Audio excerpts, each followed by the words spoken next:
Bienvenidos a este espacio educativo.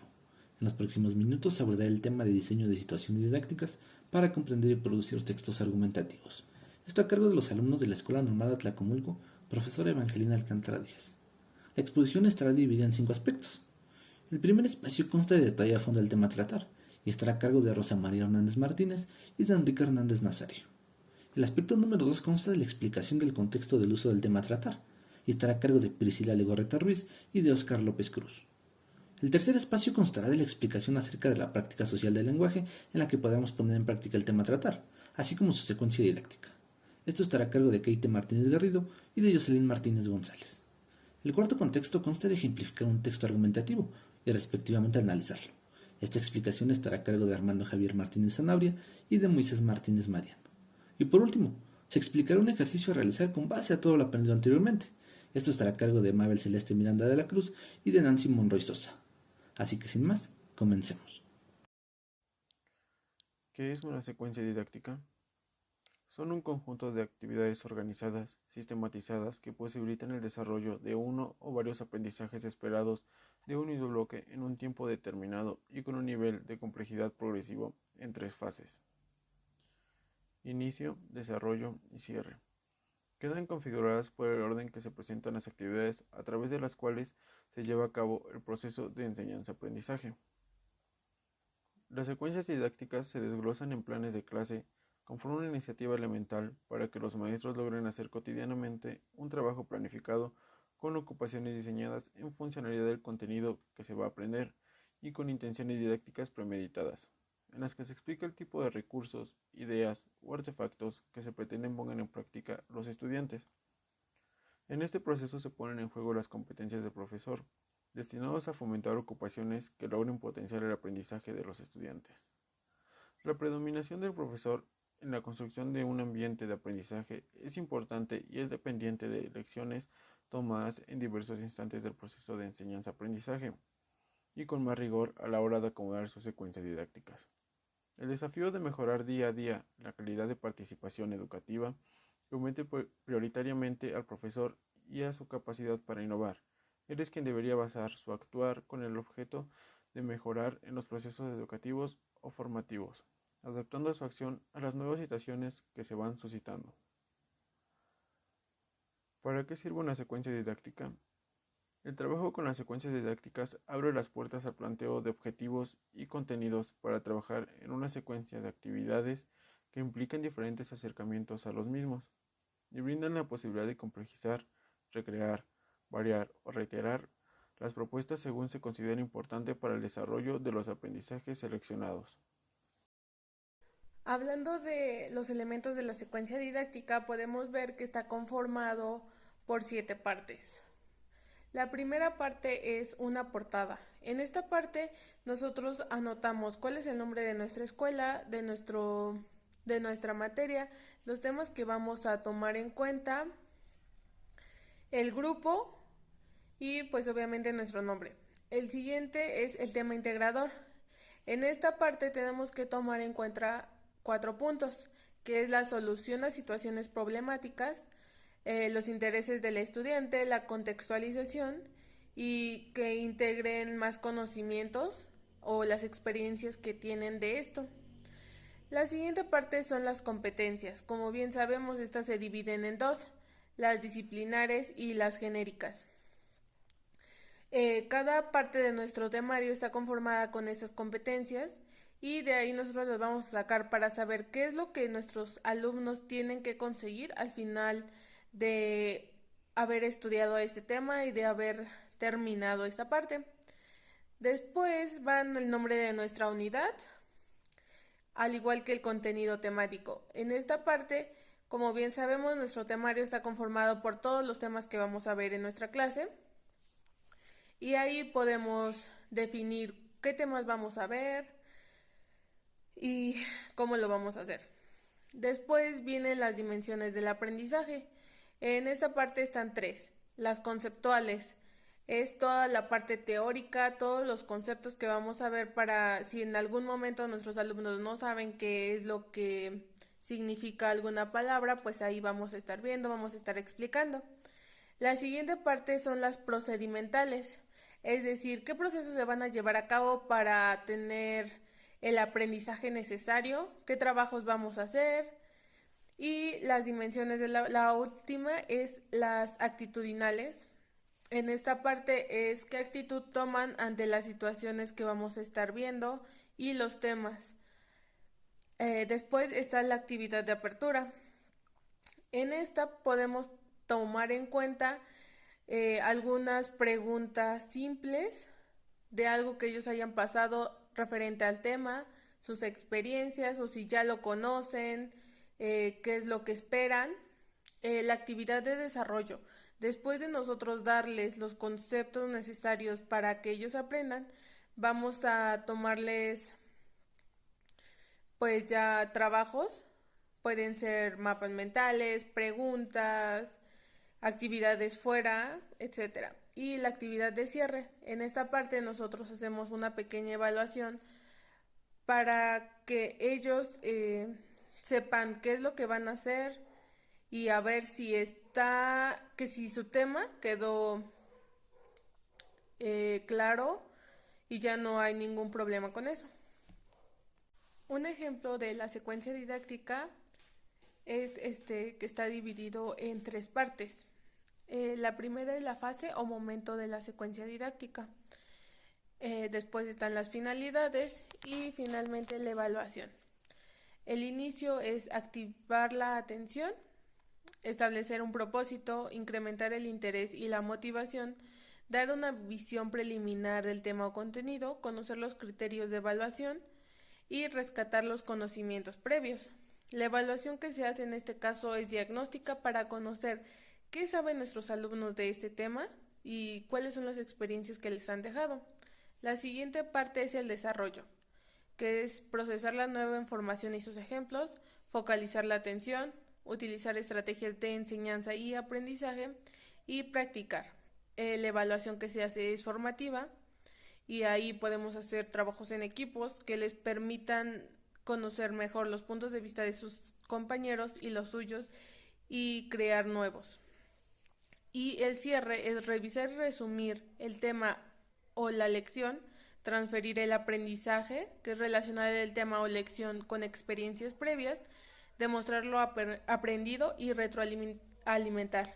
La evaluación es final o sumativa. En este caso podemos hacer un pequeño examen donde podemos ver cuáles son los temas que realmente aprendieron, qué es lo que se les quedó y si hay algunas dudas pues las podemos resolver.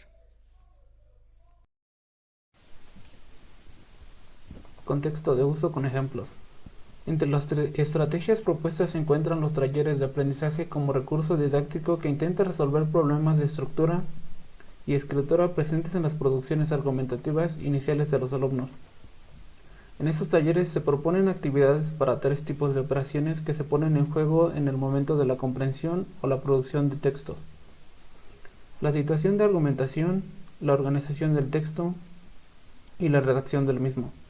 Se sugiere, al igual que en asignaturas que sirven de antecedente de esta, trabajar los talleres de escritura siguiendo etapas correspondientes: planeación, redacción de borradores, revisión, corrección, versión final y publicación. Se propone el análisis de diversos discursos, la exposición o conferencia, el debate y la discusión en grupo, con la finalidad de que se identifiquen las características comunes o las diferencias formales entre ellos. También se plantea la revisión de estructuras de los argumentos y la evaluación de su validez, así como las formas de organizar el discurso para lograr la convicción de acuerdo a la audiencia. Fases para la elaboración y comprensión de textos didácticos. Fase 1. Planeación. Creación de un semillero de investigación en didáctica del texto argumentativo. Indagación. Estudio y sistematización de los modelos teóricos apropiados para el proyecto. Búsqueda. Revisión y reseña de fuentes bibliográficas de estudios anteriores. Presentación. Presentación de los modelos teóricos que sustentan el proyecto. Observación.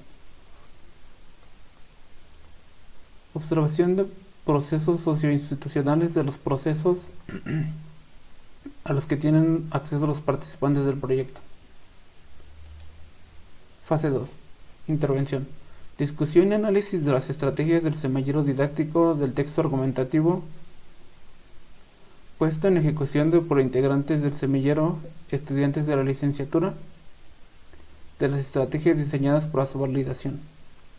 Evaluación del proyecto, sistematización de las experiencias y conclusiones y proyecciones.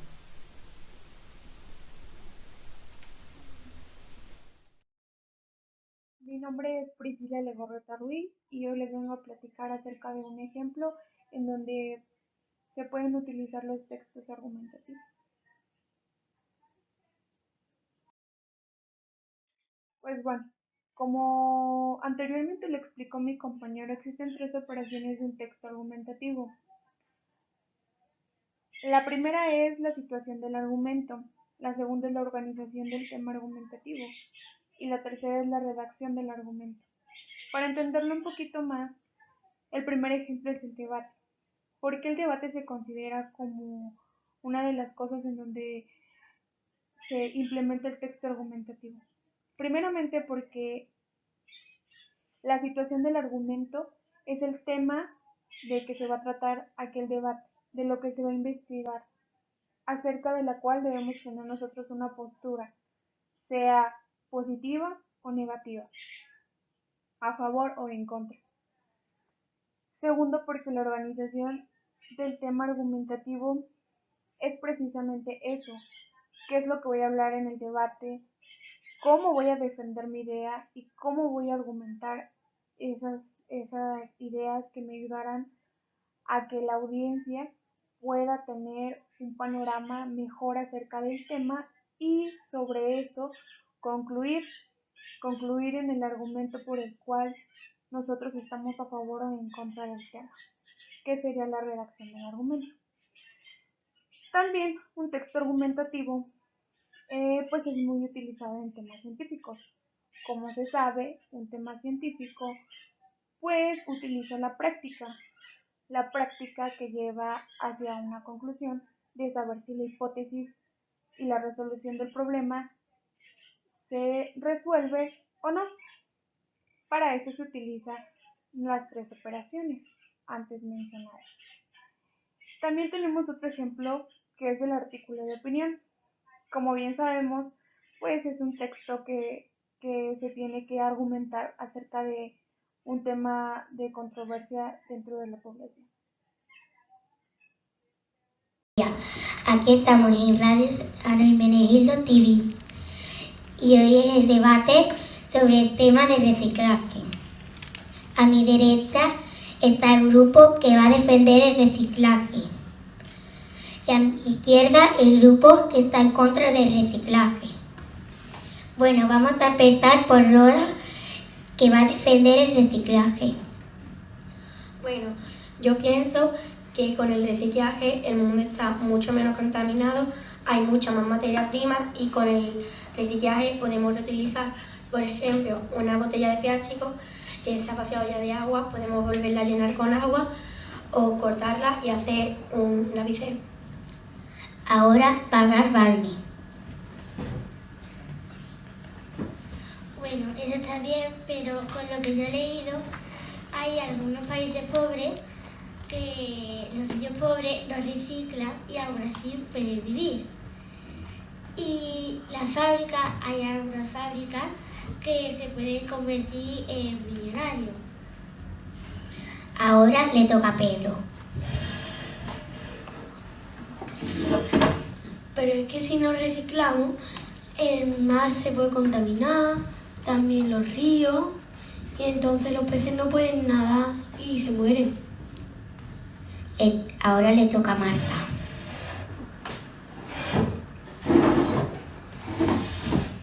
Con lo que he estado investigando en internet, he visto 4 razones. La primera, porque es muy caro. ¿Para qué te quieres gastar 5 euros en un rollo muy pequeñito que está hasta mucho más sucio que uno normal que cuesta medio euro y es muy grande y mucho más limpio? La segunda razón por la que creo que no se debe reciclar es porque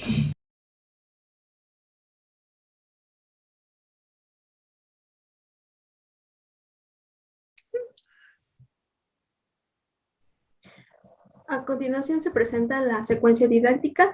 La asignatura es textos argumentativos y nuestra licenciatura es español.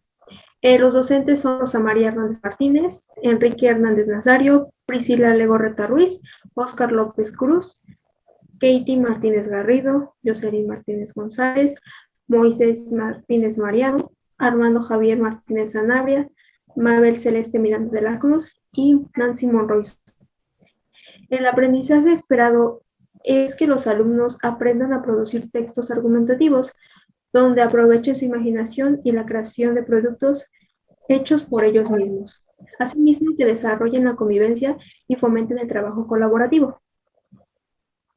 Pues el objetivo principal es producir textos argumentativos y en la actividad, para iniciar, se explicaría lo que consiste un texto argumentativo y cuáles son los contextos de su uso con sus respectivos ejemplos.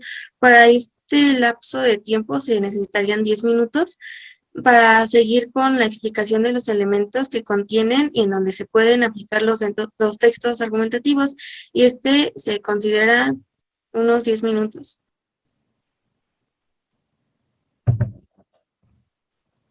Para el desarrollo se formarán 5 equipos y para que se puedan formar con tiempo se darán 5 minutos.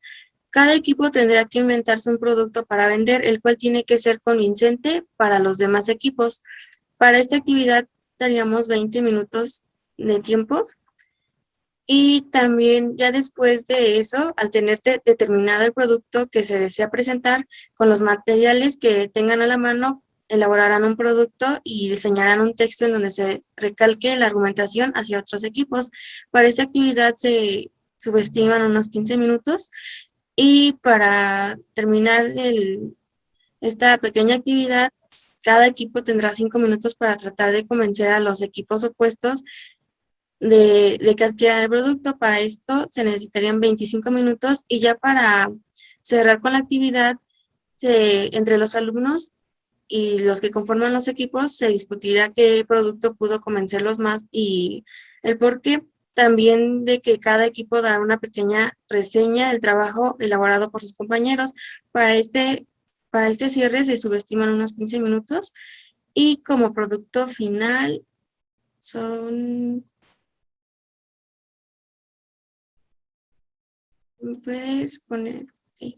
Para la evidencia, en equipos harán entrega de su texto publicitario que se realizó durante la clase, al igual que el producto que se elaboró con materiales que se tuvieron a la mano en ese momento. Pueden ser hojas, lápices, lo que se tuvo en el momento al estar en el aula. Y también el mejor producto elaborado y con una buena convención será expuesto en un periódico mural en la escuela. Y creo que hasta aquí, no sé si mi compañera quiera implementar algo más.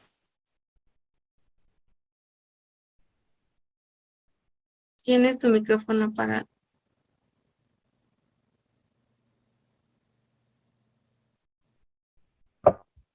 Es todo.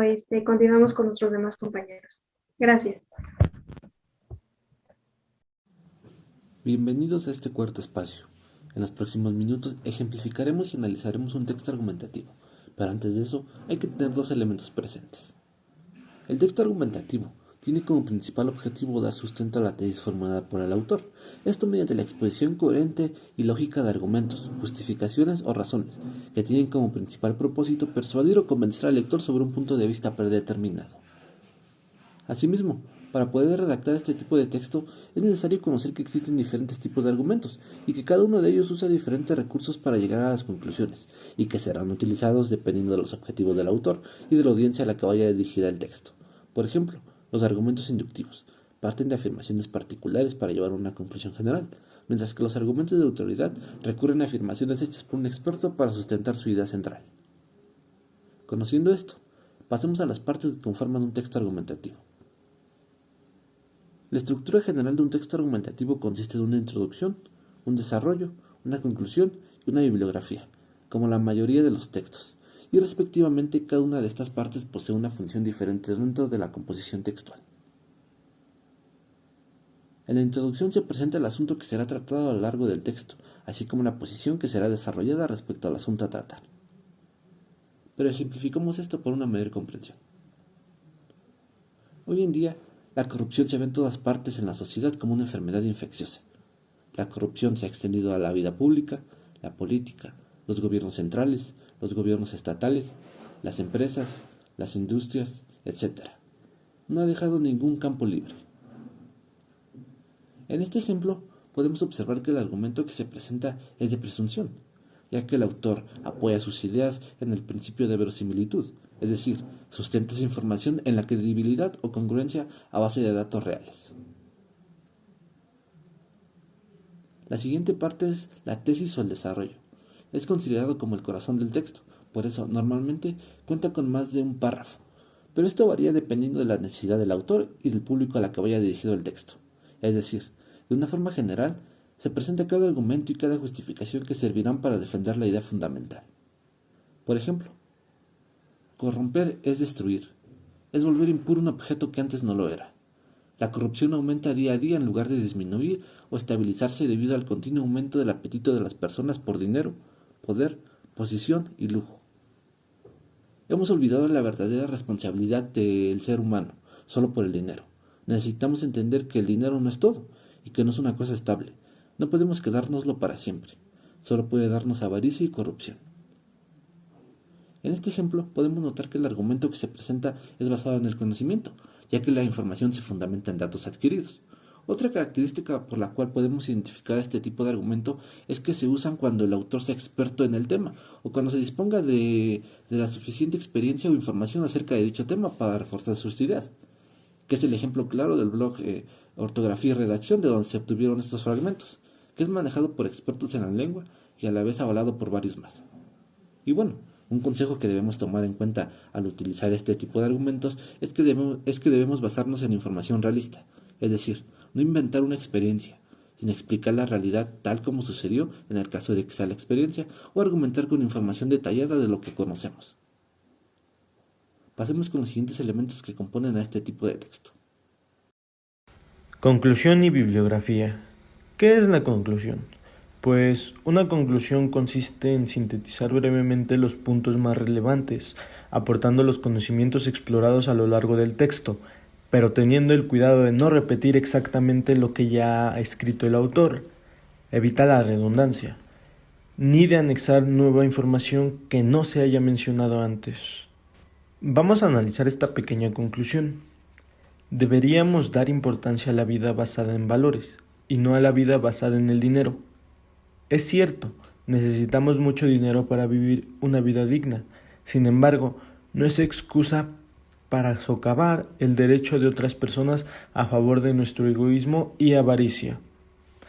El argumento que está en contra de la corrupción, o lo que el autor trató de dar como argumento en contra de, es que la corrupción constituye una práctica perniciosa que ha afectado prácticamente a todos los campos de la sociedad. El ser humano que realiza actos corruptos ha olvidado su responsabilidad como ser humano por culpa de sus ambiciones o deseos egoístas. Como lo mencionaba mi compañero antes, se basa en una experiencia, por así decirlo, personal, mas sin embargo se basa también en investigaciones que él hizo. ¿Qué es lo que hace que este texto sea un texto argumentativo? Pues por lo regular los textos argumentativos se caracterizan por tener una intención persuasiva, o sea, querer convencer al lector de algo, y esto es lo que este texto trata de hacer, más con el argumento que da al final. Por lo regular los textos argumentativos no siempre responden a una secuencia argumentativa formal, especialmente cuando se trata de la lengua hablada, como lo relatamos hace un momento. Este puede emplear distintos tipos de argumentos lógicos, emocionales o afectivos, y el autor de esta pequeña lectura utilizó los tres: los argumentos lógicos, los argumentos emocionales y los argumentos afectivos, para lograr tener una intención persuasiva al lector y querer convencerlo acerca de la idea que tiene sobre la corrupción. Y por último, la bibliografía. Pues la bibliografía puede emplearse para indicar los datos editoriales de las fuentes consultadas para la elaboración de un trabajo de investigación y como tal puede constar de libros, revistas, periódicos, artículos, libros, capítulos de libros, páginas de internet, así como documentos audiovisuales. Y nosotros sacamos este pequeño texto para analizar de una página de internet y anexamos la bibliografía o cibergrafía a las diapositivas. Y bueno, para concluir este trabajo, nosotros les proporcionaremos un link en el cual ustedes deben ingresar para que así puedan contestar unas preguntas que nosotros realizamos referentes al trabajo que acabamos de hacer. Deben contestarlas de manera correcta, ya que todas las preguntas están hechas a base de lo que se vio en el trabajo anterior. Y al finalizar le tienen que dar enviar para que así a nosotros nos lleguen sus resultados y nosotros podamos ver cuál fue el resultado que ustedes obtuvieron.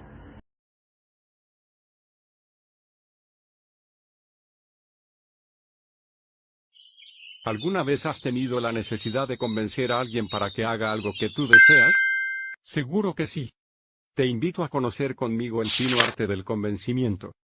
Cuando queremos persuadir a alguien recurrimos a argumentar, es decir, dar razones para defender una idea o punto de vista.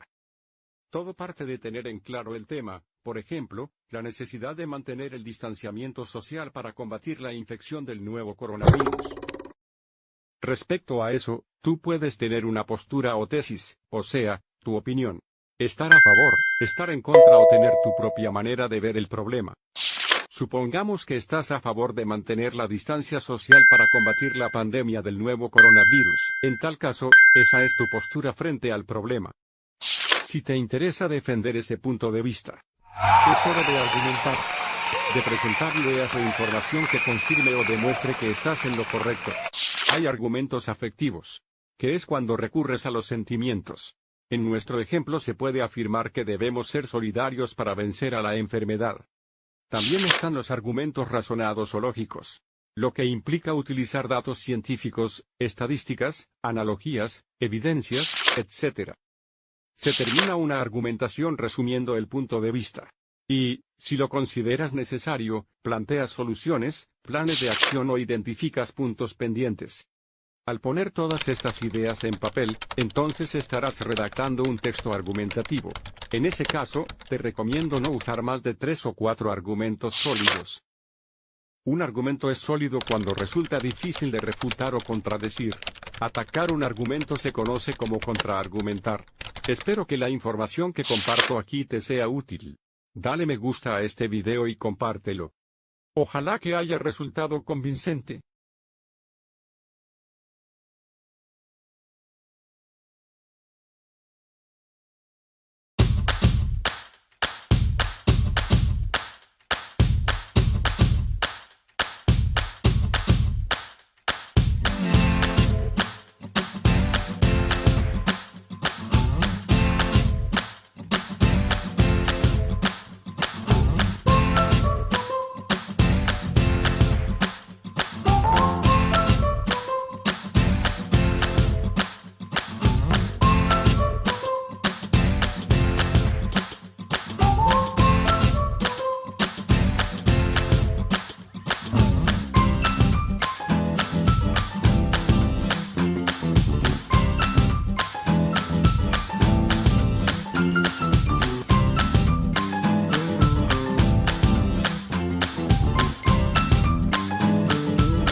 created using Powtoon.